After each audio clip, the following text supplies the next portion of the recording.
안녕하세요. 안녕하세요.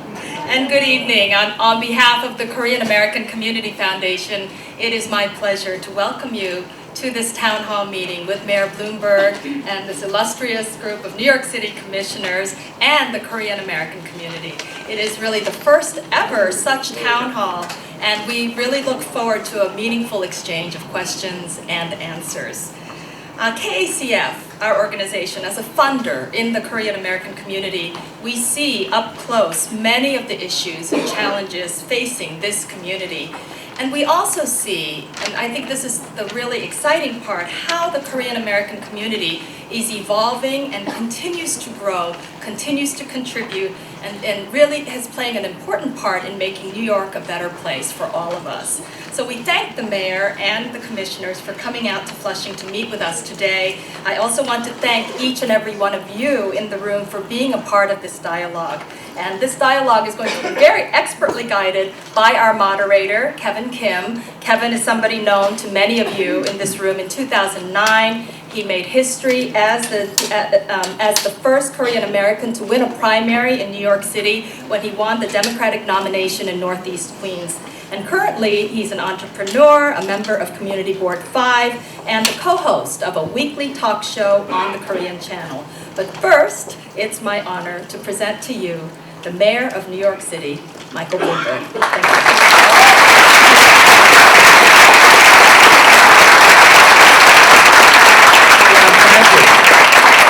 Thank Thank you and good evening.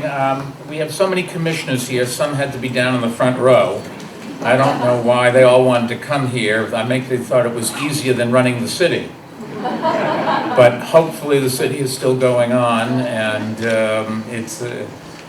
we'll be able to answer some questions. I thought what I might do this time is usually I talk for an hour and a half. But instead of doing that, first let me introduce a couple of people. Senator Toby Stavitsky. Toby. Assemblywoman Grace May. And Councilmember Peter Koo. Let me start out by thanking the Korean American Community Foundation for putting together this event together tonight. New York City is home to the second largest Korean community outside of Korea. The second largest, if you think about that, it's really amazing. Korea is a city that a country I used to visit all the time. My company has a big office in Seoul, and I used to go, and all I can remember is we had a lot to drink and we had a lot of good food. I think we did a lot of business there as well, but I'm not so sure. New York City, seriously, has one great strength, and that is its immigrant community. And that's why our administration is doing everything we can to make sure that all New Yorkers in every community have the opportunity to succeed. And some things are more important than others. We just have to focus on them.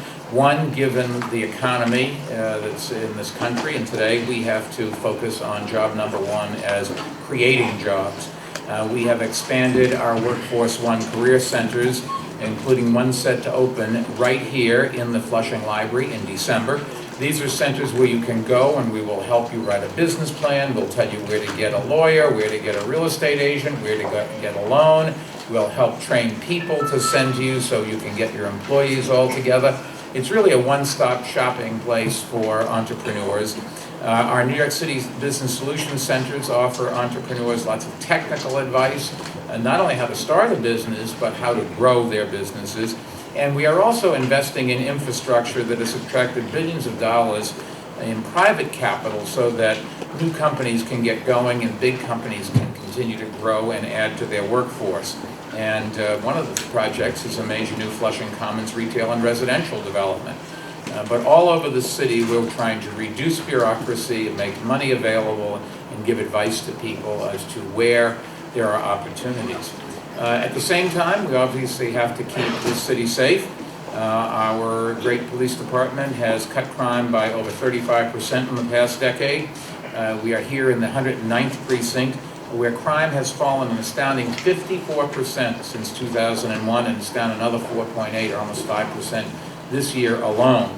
And somebody said to me, well, how well does the police department understand the community. So I asked, and the numbers are, in terms of Korean-speaking police officers in the 109th, there are 2 lieutenants, 1 sergeant, 8 police officers, and 12 auxiliary officers who speak Korean.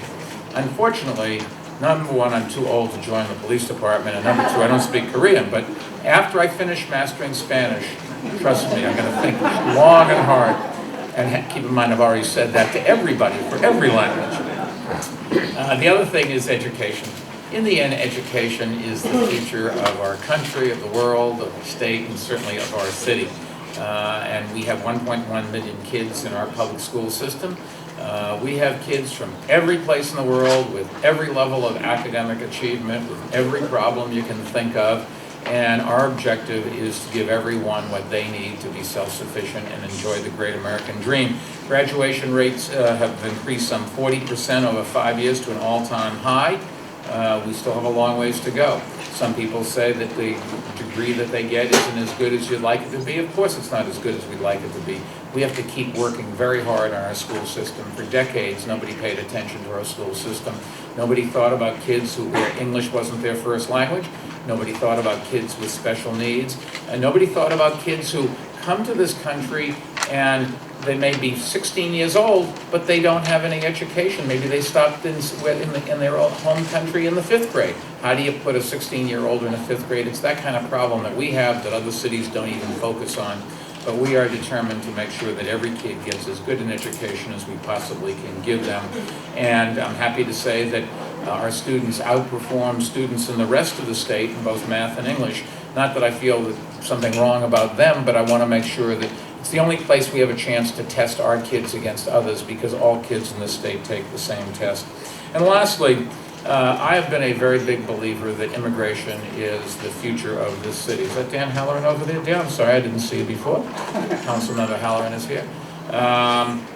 This city was built, this country was built by immigrants from around the world, and I have been in Washington again and again testifying to have immigration policies that welcome people from around the world rather than immigration policies that try to keep people out.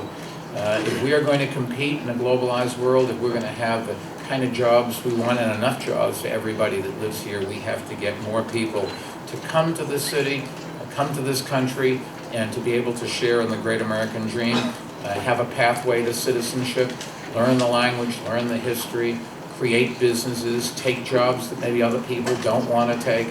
I really do think that an awful lot of this country's problems would be solved if we had a much more liberal and open immigration policy. So with that, I'm going to try to include as many commissioners as I can.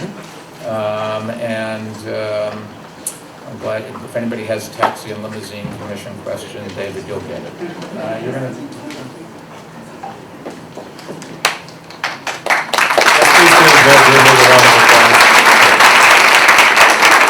여러분 안녕하십니까? Mayor Bloomberg, commissioners, other distinguished public officials, welcome to Flushing, the home of the largest Korean American population in New York City. When we had an open call for questions last week, the response was overwhelming. And while we can't get to every single one of those questions, and we can't get them all asked or answered this evening, the mayor's office has also kindly they have staff out there with comment cards. So if you guys have personal questions, please fill those out and they will respond to your personal inquiries as well. We're going to get right to the questions, and we do have a few organizations that have prepared some questions. So I'm going to start with them, but if time permitting, we're going to have the mayor take some questions from the open floor as well. The first question appropriately comes from the Korean American Association of Greater New York, the umbrella organization for the Korean American community. And on behalf of CAGNY, we have Mr. J.U., Vice President. Would you please like to ask your question? Mr. Mayor, my name is J.U. I'm a Vice President of the Korean American Association of Greater New York.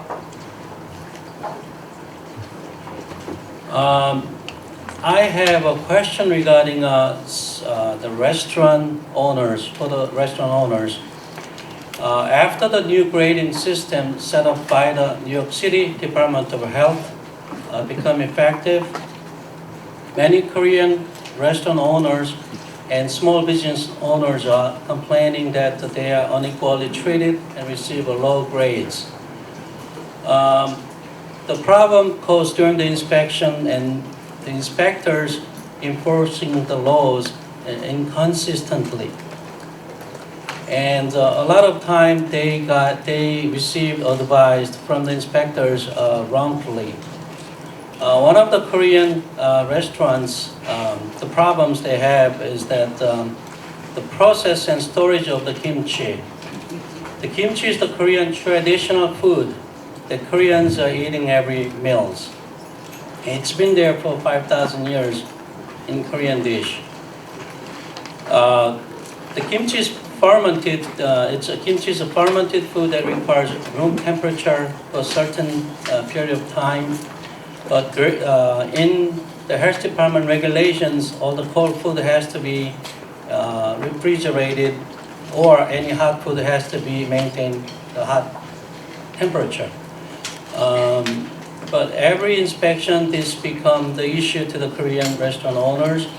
And I'd like to find out if there's any solutions to this or guidelines on this matter. I haven't been eating kimchi for 5,000 years, but I have been eating it for a long time, and so I brought along the guy who really can answer your question, Elliot Marcus. He is for the Bureau of Food Safety from the Department of Health and Mental Hygiene. Elliot, you want to address the issue? Yes, good evening, everybody. My name is Elliot Marcus. Take the microphone just so I can hear it. We realize that there are a number of different foods that need to be served at room temperature, and some of them are prepared in the way that they've been prepared for years by various cultures.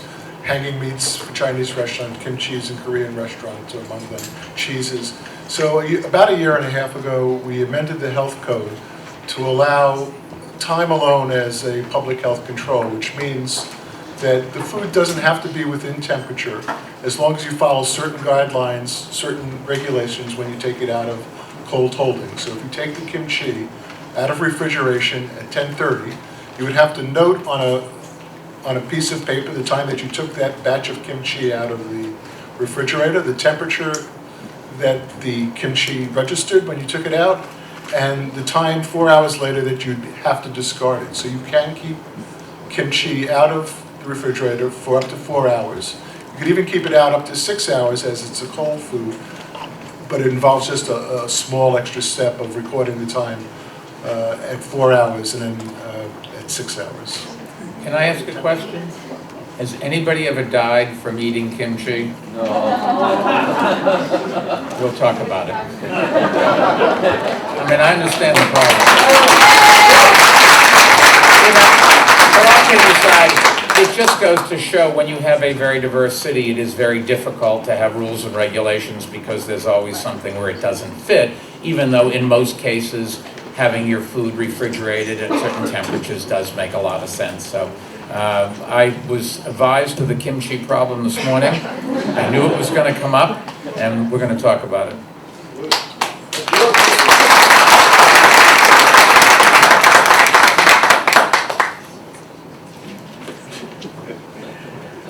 Our next question is from the Korean Produce Association. KPA has been around for over 30 years and represents over 2,500 members.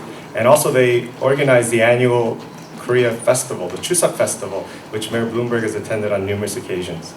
Mr. Hyung-Hwa Yoon, Senior Vice President. Hi, nice to meet you, Mayor. The Korean Produce Association, we have numerous complaints received lately about the green cards. The operating the green cards has rules and regulations, but most of the green card doesn't exist all the rules and regulations. Do you feel the green card program is a successful program? The issue with green cards, number one, is that there are a lot of neighborhoods we just can't buy fresh fruits and vegetables, and that was the idea of the green cards. And there was a very generous gift given by a woman, Lori Tisch, to help support green cards, so that in neighborhoods where you just can't get fresh fruits and vegetables, there would be an alternative. I think sometimes you find a fresh fruit and vegetable cart in front of a store selling fresh fruits and vegetables, which is what really wasn't designed for the, anybody here from the EDC? I just wanted to see if we've got, yeah, you want to talk about, are you familiar with the green cart development? Not particularly. Elliot, I guess still you. I'm trying to save you.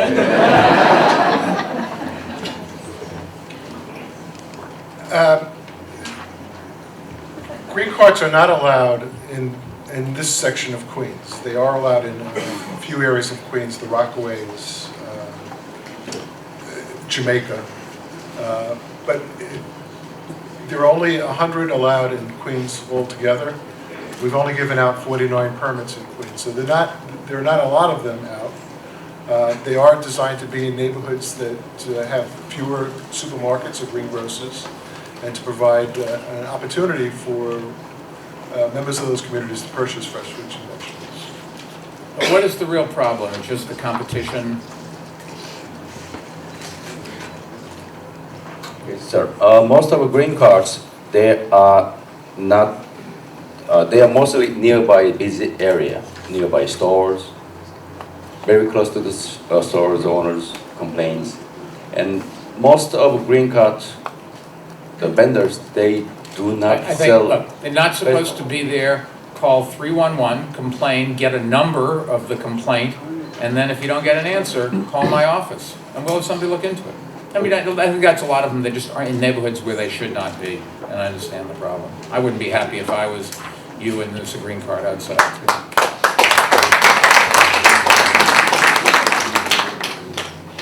All right, I think I can guarantee that the next question won't go to Mr. Marcus.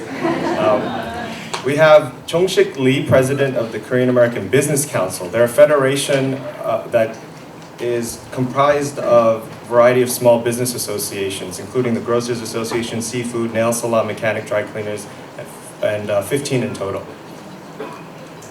I'm very glad to see you, Mayor Mr. Blumberg.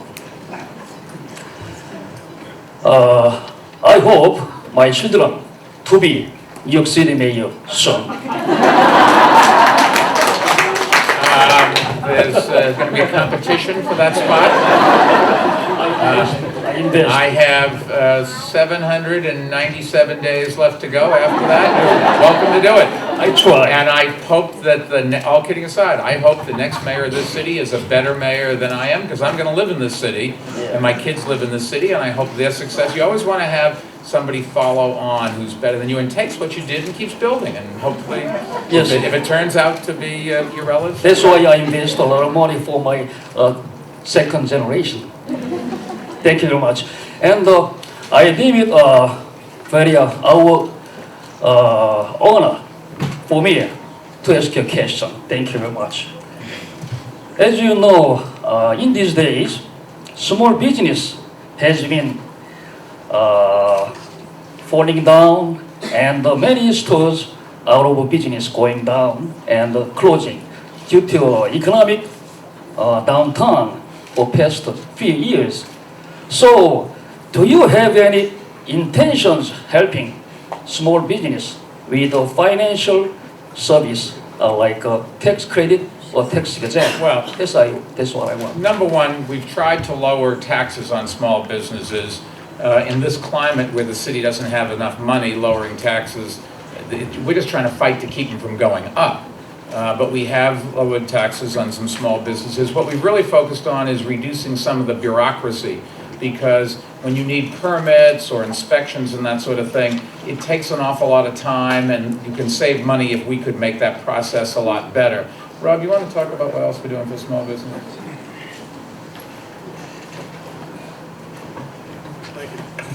Thank you, Mayor.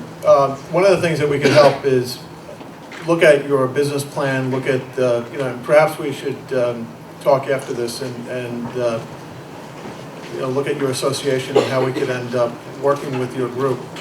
One of the things that we're doing a lot more these days is matching small businesses with loans. This year we will match about 900 small businesses with loans amounting to about $25 million. Last year we did 600, the year before we did 400. So either we've gotten better at it, or there's a greater need out there and we're penetrating, and that's the good news. The second thing is we've gotten a number of banks, including Citi and TD Bank, to take a second look when businesses that may be in your association have been turned down by a traditional loan, and we can match them either with a non-traditional lender, often a nonprofit organization or credit union, or sharpen their ability through their business plan, repair their credit, and get them back on the feet. But I think that the mayor mentioned that we have business solution centers in all 5 boroughs. We're going to have a presence right here in this library. I think what we should do is get our agency out to meet with your association and educate them about what we have available. Okay? Thank you very much.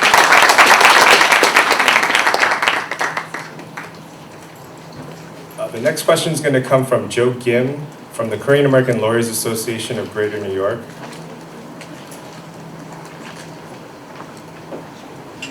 Good afternoon, Mayor. Good afternoon.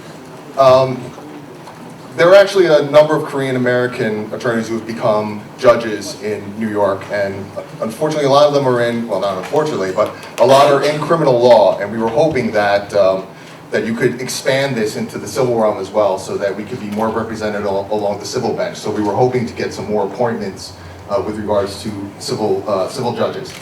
Well, the person who really runs my office that deals with appointing judges happens to be named Desiree Kim. She is Korean, speaks fluent Korean. And I will ask her, I don't know how many Korean judges we've appointed over the last 10 years, but I will talk to her. What we try to do is to reach out to all communities for recommendations. And then they go through the process, and once they get into the process, whatever their ethnicity is, doesn't matter. Whatever their gender, orientation, anything else, doesn't matter. I've always believed you should have a broad spectrum of judges and not just judges that I happen to agree with. Other mayors feel they want to vet the judges for similar philosophies. I just want to make sure that the judges are as smart and well educated as we can possibly find. And then when you have a trial, it depends on the luck of the draw whether you get a conservative or a liberal judge, a Korean judge or an Italian judge or whatever it is. But I will look into that.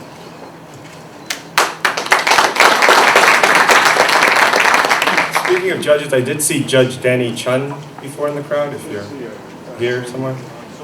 Oh, there he is, way in the back. Welcome. Next question is going to come from one of the youth in our community, from the Korean American Youth Foundation. KYF is an organization that really tries to nurture the next generation of leaders.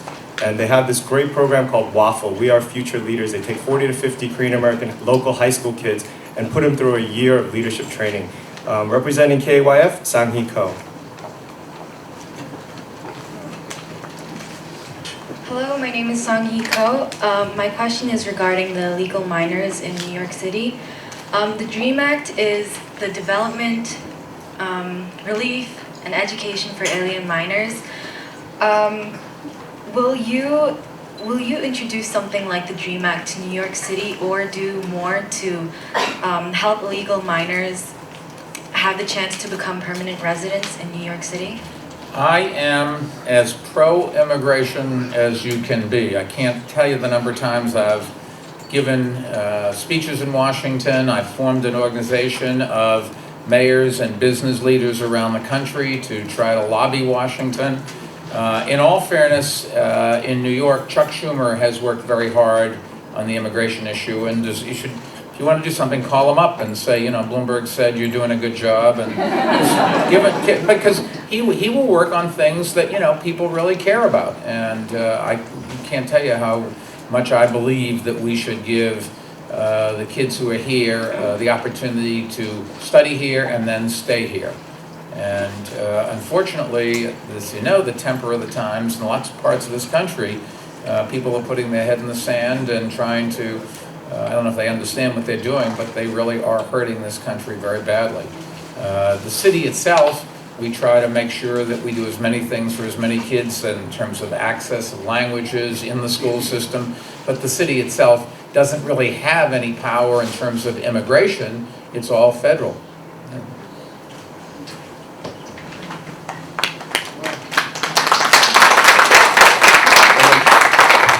the mayor talked about the importance of education in the Korean American community, and we are really proud to have a number of Korean American teachers in the public school system. Representing the Korean American Teachers Association of New York is Jung-hae Ri, co-president. And I just want to say that Katani, I mean, one of the things that they also do is to try to educate everybody in their particular schools about Lunar New Year. Before it was used to call Chinese New Year, and then I think this group has really done a lot to educate everybody about Lunar New Year being very important to not only Korean Americans, but Vietnamese Americans and other Southeast Asian organizations. But Ms. Reed? And second language learning, particularly in East Asian languages, is important and beneficial for American students to be members of a global society. However, the current emphasis remains on English and math testing.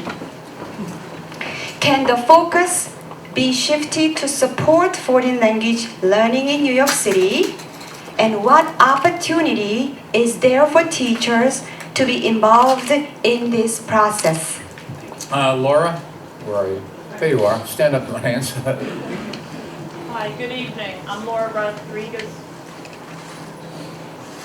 Good evening. I'm Laura Rodriguez from the New York City Department of Education, sending regards from Chancellor Dennis Walcott, who's at a parent event this evening. The expanding opportunities to learn languages other than English is very, very, very important to us. And as you know, we have many English language learners, and particularly in this community, we support native language arts programs in Koreans and have strived to expand those programs, but also to expand, as you said, the study of foreign language. So one of the things I'd like to offer, and we spoke a little bit before, our team at the New York City Department of Education holds conferences to promote the study of foreign language. And there's one forthcoming in January. We just had one in October. And this is a place to gather teachers to share their best practices, to promote foreign language, and to explore ways that schools can expand foreign language programs. So I invite you. I have given your card to one of our team members who will be personally in touch. Thank you. Great.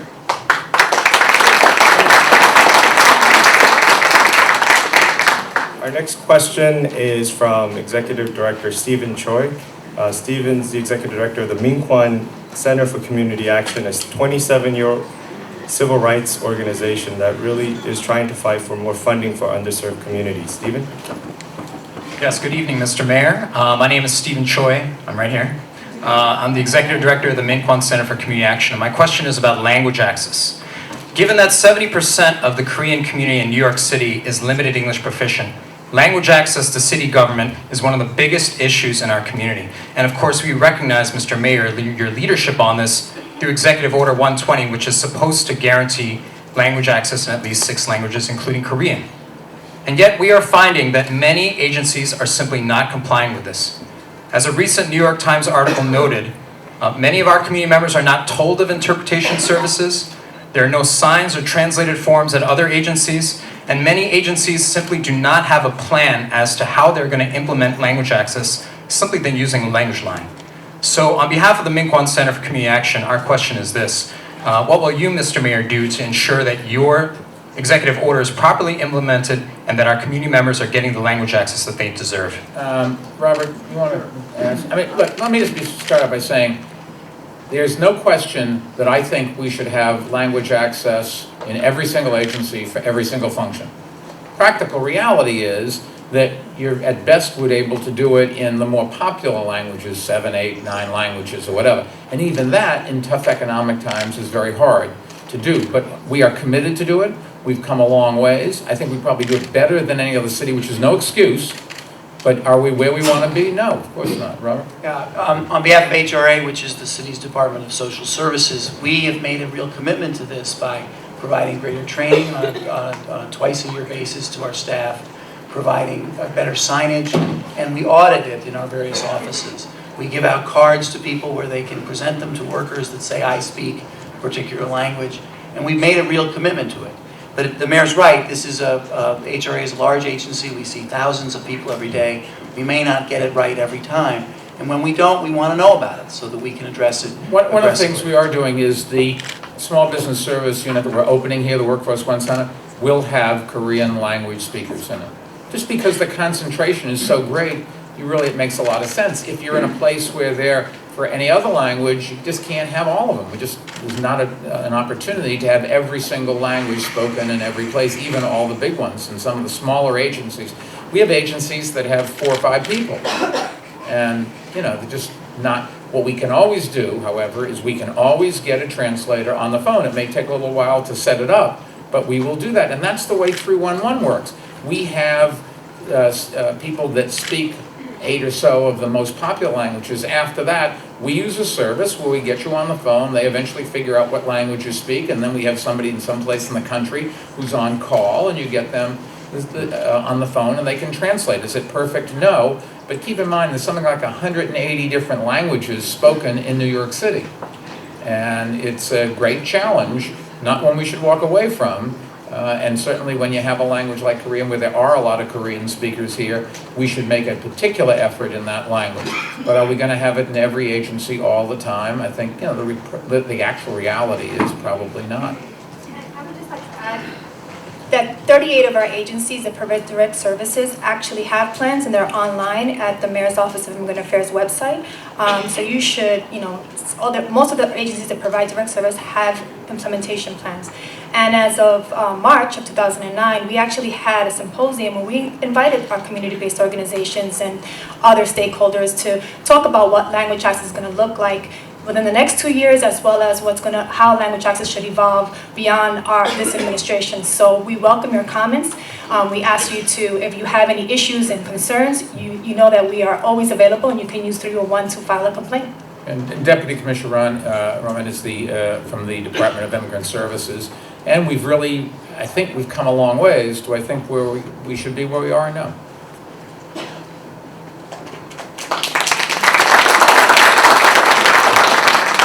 Next question comes from the Korean Community Services of Metropolitan New York.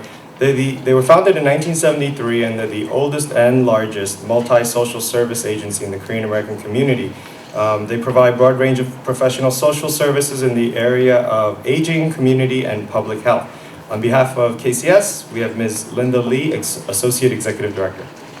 Hi, Mayor Bloomberg and Commissioners, thank you so much for being here.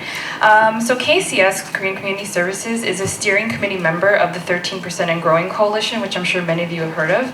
And this coalition is aimed at advocating for a fair share of the city contract dollars. And our question is, it appears that the RFP process for city contract dollars does not factor in consideration for organizations like KCS and others here that have more cultural and linguistic competency in serving certain populations. How can this process be built in so that smaller organizations that cater to specific ethnic groups can either be given more consideration or awarded the contract with technical assistance? Lisa, you want to ask? Lisa Camillo is from the Mayor's Office of Contract Services. So when agencies take into consideration different factors when awarding their contracts, either through the RFP, only through the RFP process. For bids, it's a straightforward price. The lowest price gets the contract. And depending on the standards that the agencies determine are needed for the services that they're seeking, they may be able to consider cultural competency and language fluency. But if it's not part of the direct services that they're requiring, then unfortunately they cannot use those factors, other factors that are not primary in the services that they're seeking.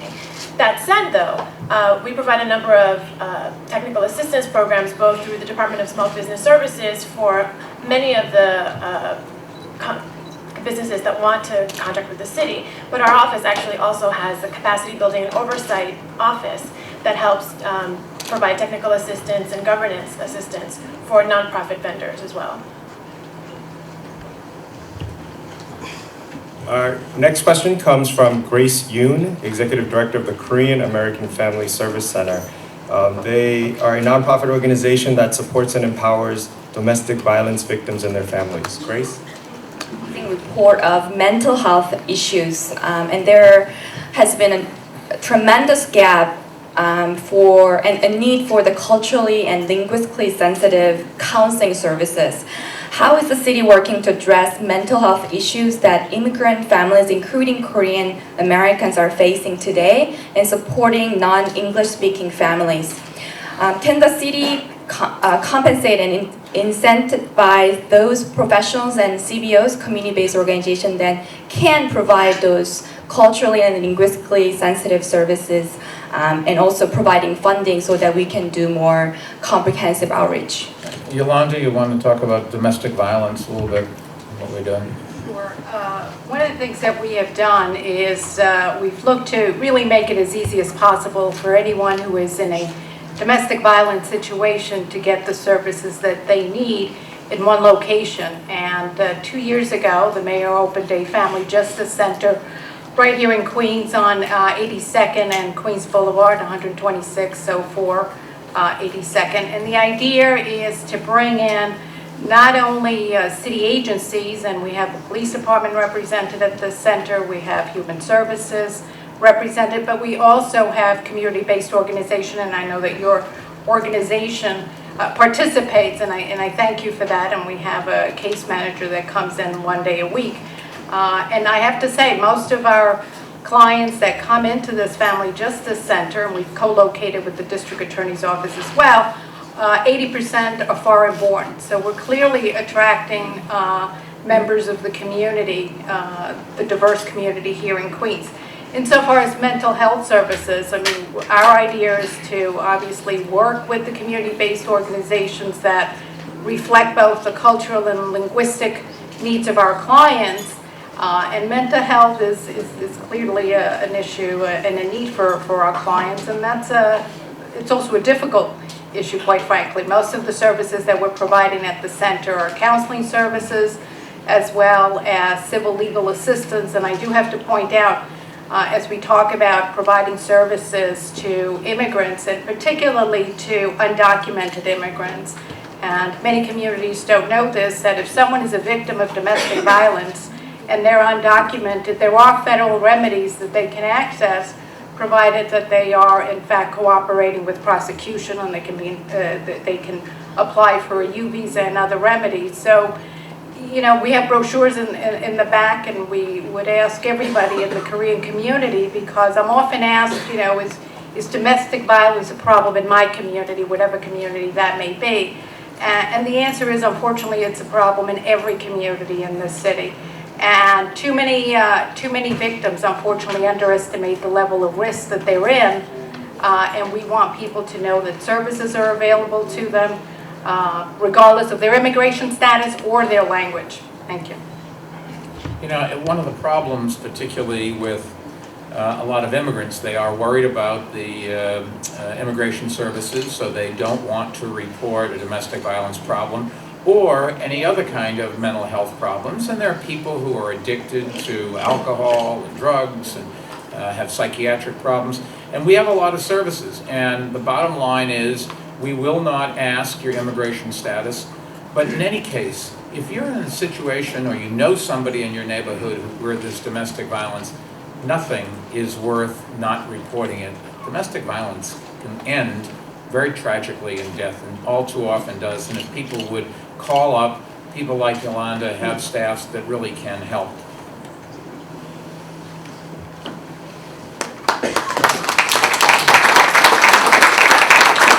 Our next question is by a local Flushing resident.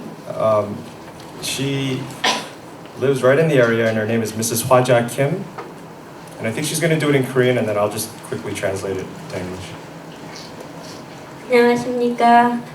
브루싱 백부경찰서에서 한인 커뮤니티의 업무 담당자가 배치되는 것이 필수 조건이라고 생각합니다. 브랜드에 있는 분들이 한국어 통역 서비스 이용하는 것을 꺼려해서 많은 한인 시민들이 도움을 받지 못하고 돌려보내는 상황이 계속 나타나고 있습니다. 현재 백구 경찰서에 한국어를 할 수 있는 CA 업무 담당자를 배치할 계획이 있으신지, 그렇다면 구체적으로 채용 계획도 있으신지 궁금합니다. So Mrs. Kim's question is very specific to the 109 precinct. as you know, with the large Korean American population here, they used to have a CA officer who was Korean speaking, but they no longer do. And she, from her experience and from what other community people have told her, they feel that they're being turned away sometimes, and sometimes the people at the front desk don't pick up the phone to use the language line that's available. So her question is, do you have any plans to hire or to put into the CA position a Korean-speaking officer? I'll let the police commissioner answer the question, but let me just say, one of the real differences of our police department and others, any place else that I know of in the world, and the reason I think as much as anything our police department really is the best police department in the world, is that the commissioner has reached out over the last 10 years and tried to make sure people from all communities apply and become police officers. And if you take a look at the diversity within the police department, it is amazingly close to the diversity of the citizens of this city. So it doesn't mean that you will always face a police officer who understands you or speaks your language, but the resources are there for the police commissioner to have somebody show up that does. And because of the diversity of the police department, they, I think, are much more sensitive than police anyplace else in the world to cultural differences and how people respond. Ray, you want to add? The question is, I'm not sure I understand the question. The 109th precinct, we have Inspector McGuire here, and Chief Pizzuti is also here. The 109th precinct has, as the mayor said in his opening comments, 2 lieutenants, 1 sergeant, and 8 police officers who speak Korean, and 12 auxiliary police officers. Now, there's going to come a time, of course, when they're not going to be able to respond to every incident that may require a Korean speaker. We have the capacity to reach into the language line, which you can do that both in the station house and you can do it through a cell phone, that will connect people to someone who speaks their language. Now, there can be a delay, I think it was said before, but I don't know of any police department that has the ability to communicate in as many languages as we do, but there's going to come a time when we're probably going to have some gaps. In 2006, the police officer rank in the New York City Police Department became majority minority, which, as the mayor said, it helps us, come very close to reflecting the diversity, the diversity of this city, which is the most diverse city in the world. So I think in terms of specific issues, perhaps you can speak to Inspector McGuire after this meeting, but we're trying to, there are other communities that obviously want representation. We try to deploy our resources in the best possible way so that we can use our language capability.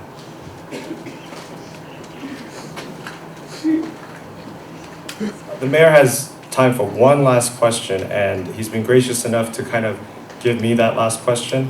And like I said, I was overwhelmed with the people who responded with various questions, and I got Facebook, called, emailed, people stop me on the street sometimes. And so I just wanted to be fair, and I kind of had in my head the rankings, and this one question that came up deals with Northern Boulevard from Main Street all the way to Little Neck Parkway. If you kind of go up and down the streets, most of the businesses are Korean American owned. I would say about 90% of the restaurants and stores. And they have a 4 to 7 p.m. no parking. And I assume it's for the traffic outflow to Long Island. But what the small business owners are saying is that it's really killing business. And if there's any way to either eliminate that or kind of reconsider the hours, they would greatly appreciate it. That I'm smart, I'm going to turn that question right over to Lori immediately. Thank you, Mayor. We actually have been out here most recently, and we have heard the same issue. So we are actually evaluating whether or not we can afford to take that 4 to 7 regulation out, or maybe minimize it in some way. So we are looking at it, and we will definitely be getting back to everybody. All right. In the end, it all comes down to parking. This is the 9th year of this wonderful organization that is our host. They deserve a nice round of applause.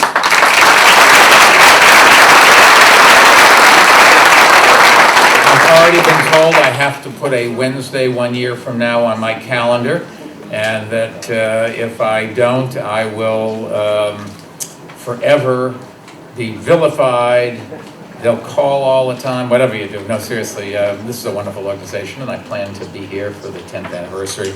And our commissioners, we have so many, they're all here and down here. And if you want to write out in your cards questions, I promise you, we have questions, we're going to give them out the cards. We will get you an answer for any question. It's just very hard in this format to get to the specifics. Somebody's got to do some research on each one of the things. But we are very careful to make sure that we give you, it may not be the answer you want, but we'll give you an answer on everything. So once again, thank you so much for having me. I'm off to the next event.